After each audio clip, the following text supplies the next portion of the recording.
What I'm about to show you can be accomplished using extension tubes or reverse mount adapters, or better yet, a dedicated macro lens.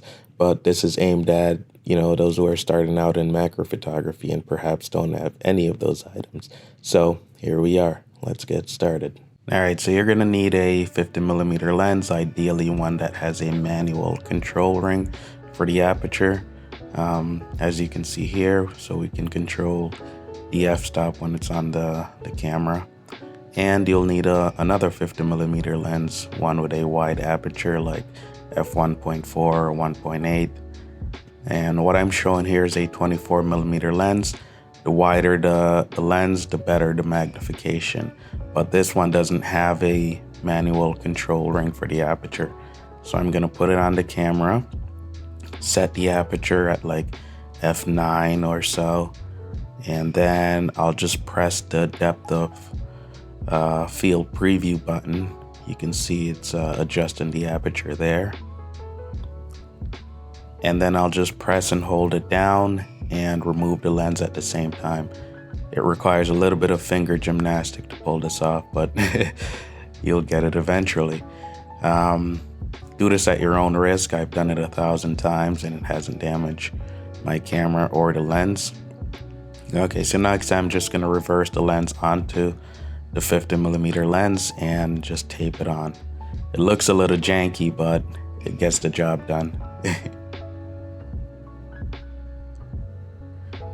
All right, so now that we have that, just gonna pop it on the camera and turn it on, and let's do a sample shot. Look at that, that's a very magnified view. And yeah, you're gonna definitely need some flash. I have this old flash that I've had for like 7 years. I mean, look at that thing, it's a dinosaur, but it works well and the battery lasts like forever. And then I'm using a second flash to trigger the other flash there. So macro photography isn't always about shooting spiders or nature up close. It could be about anything. So let's photograph some household items. So I'm gonna get some salt, crushed peppers, black pepper, thyme. And yeah, let's photograph these objects. So I just put the salt on a dark background, set up the flash, do a little bounce card, and take the picture.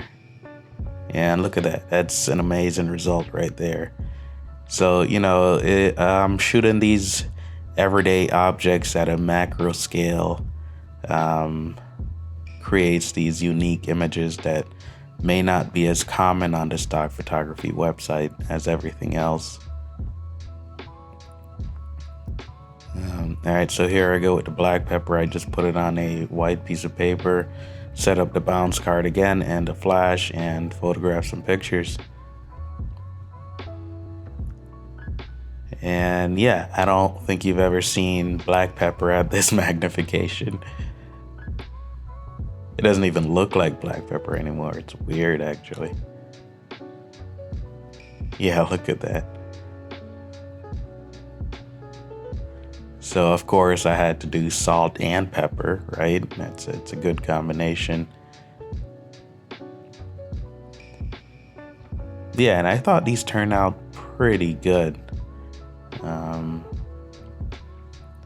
There's a little bit of vignetting from the lens combination there, but that's nothing you can't fix with a little bit of cropping.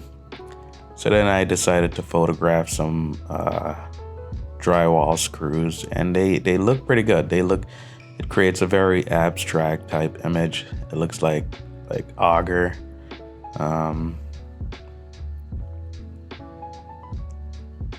Yeah, or an extrusion type device, but it's just screws.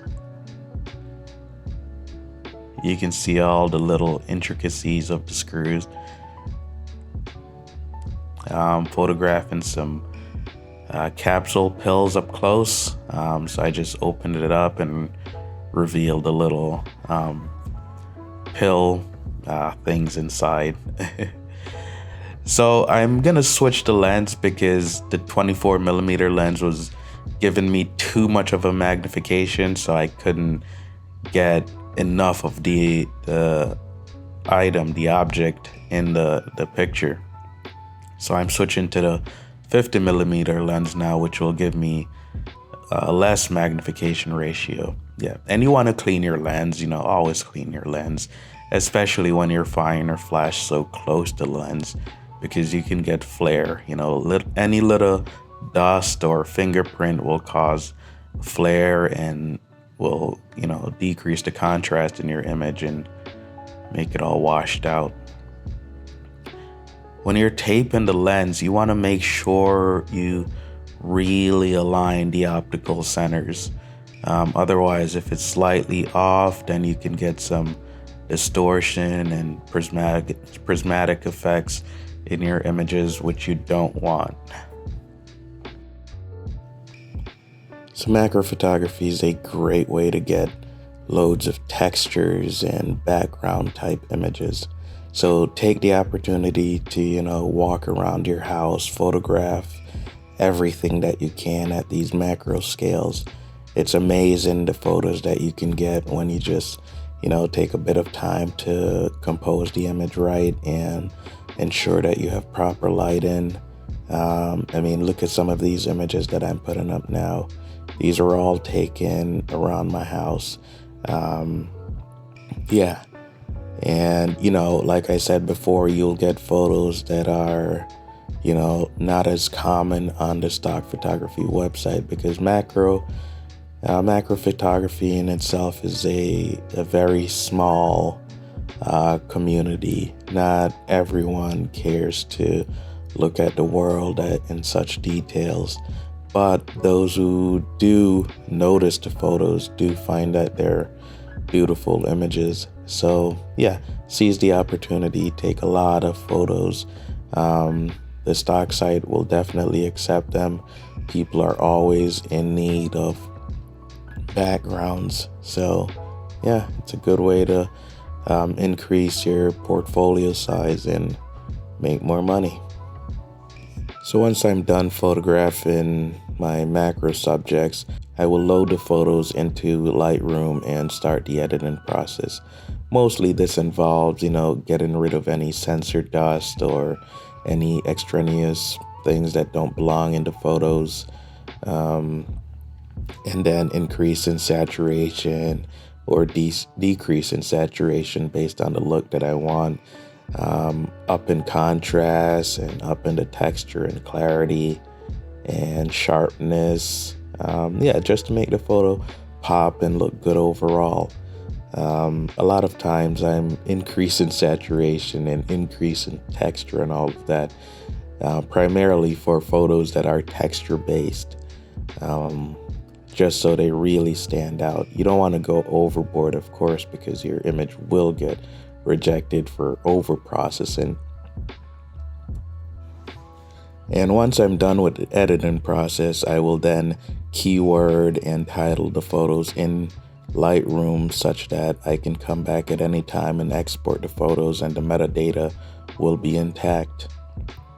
All right, so that's pretty much it, guys. I really hope that you got something from this short tutorial based video.